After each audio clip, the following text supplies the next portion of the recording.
আন্তর্জাতিক মে দিবস উপলক্ষে ট্যান্টামাউন্ট পাবলিক স্কুলে অনুষ্ঠিত হলো এক বিশেষ অনুষ্ঠান।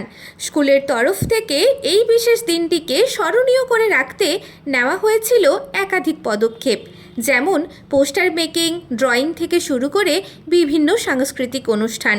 এই অনুষ্ঠানে সামিল হয়েছিল স্কুলের সাথে যুক্ত সমস্ত নন টিচিং স্টাফ, যারা আপনার ও আমার ছোট ছোট বাচ্চাদের দিনের অনেকটা সময় আগলে রাখে ঠিক নিজের মায়ের মতো করে। তারা কিছু টাকার বিনিময়ে সারাটা বছর অক্লান্ত পরিশ্রম করে চলেছে, যাতে আমার এবং আপনার বাচ্চা সব সময় ভালো থাকে ও সুস্থ থাকে। তাই এই বিশেষ দিনটি ছিল তাদের জন্য। চলুন সরাসরি জেনে নেওয়া যাক তাদের থেকে। হ্যাঁ, আমি সনকা মাহাতো ট্যান্টামাউন্ট পাবলিক স্কুলে আমি কাজ করি, বাচ্চাদের দেখাশোনা করি। বাচ্চারা আমাকে খুবই ভালোবাসে, আমি বাচ্চাদেরকে খুব ভালোবাসি। দিবস ম্যামরা আমাদের জন্য অনেক কিছু করেছে, মে দিবস পালন করেছে। আমি কাকলি মল্লিক, আমি ট্যান্টামাউন্ট পাবলিক স্কুলে কাজ করি। আমি 6-7 মাস ধরে এখানে কাজ করছি, খুব ভালো লাগছে কাজ করে।